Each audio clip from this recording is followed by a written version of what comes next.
আসসালামু আলাইকুম প্রিয় দর্শক, আজকে বাংলাদেশের ঢাকার এমন একটা পুরানো মসজিদ দেখাম। তার সমস্ত ইতিহাস আপনাকে জানিয়ে দিন, আপনারা ভিডিওটা দেখবেন। পুরানো নতুন ঢাকার মিলনস্থলে 1959 সালে এই মসজিদের নির্মাণের উদ্যোগের নেতা তৎকালীন ব্যবসায়ী আব্দুল লতিফ ইব্রাহিম বাওয়ানি পরিবর্তিতে 1960 সালের 27 জানুয়ারি এই মসজিদের নির্মাণ কাজ শুরু করে। এই মসজিদে একসাথে 40,000 মুসল্লি নামাজ আদায় করতে পারেন। বাইতুল মোকাররমের মসজিদের মূল অবকাঠামো বাইতুল শরীফ এর মতো একটি বাংলাদেশের জাতীয় মসজিদও বলে। আপনারা যদি এই মসজিদটা বাংলাদেশে আইয়া দেখতে চান, তাহলে আপনারা বাংলাদেশের ঢাকার গুলিস্তানে বিলে একটা জায়গার নাম আছে, ওইখানে এলে আপনারা বলবেন যে মোকাররম মসজিদ কোনখানে আছে, দেখাই দেবো। আর যদি কোনো স্টেডিয়ামের সামনে এই মসজিদটা, তো আপনারা যদি এখানে চান কি এই মসজিদটা দেখতে পারবেন গুলিস্তানে। এই দেখুন আপনারা গম্বুজটা, কত বড় গম্বুজ আর এত সুন্দর, বাপরে কি কুমোর। আর এগুলো আছে বাইরে থেকে, চায়না থেকে আইছে। দেখুন কত সুন্দর মসজিদটা, আছে সুন্দর মসজিদ। হেডলাম বাইতুল মোকাররম মসজিদ ঢাকা।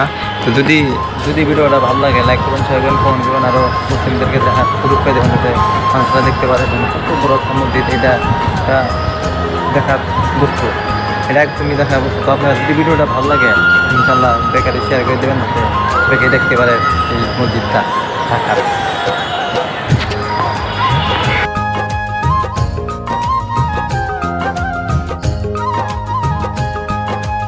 এই মসজিদ দেখতে আসে সারা বিশ্বর মানুষে। দেখুন এরা আছে মালয়েশিয়া থেকে আর পাকিস্তানি থেকে। দেখুন তো এই মসজিদে প্রচুর মানুষ আসে এই মসজিদটা দেখবার নিগা। এই যে হলো ভিতরের মসজিদের ভিতরে দেখুন কত সুন্দর, বাপরে এত বড়, আচরিত বড়। আমি দিকে উপর দিকে দেখার নিগা চেষ্টা করুন, উপরগুলো আরও সুন্দর আছে। দেখুন কত সুন্দর মসজিদ একটা, তো আচরিত মানুষ যে ইয়ে থাকা আরে যে কোনো মানে ওই দেখুন ওটার ভিতরেও আছে।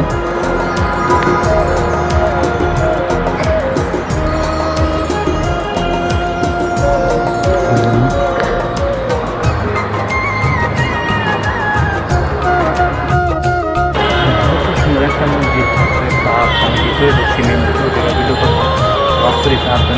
হাজার হাজার ফ্যান লাগে, এত বড় মসজিদ, যেখানে সেখানে মানুষ হইতে পারে, কিছু অনেক কোনো অসুবিধা নাই। দেবেন আপনারা এগুলো সব ফ্যান ফ্যান ফ্যান দেখেন। তো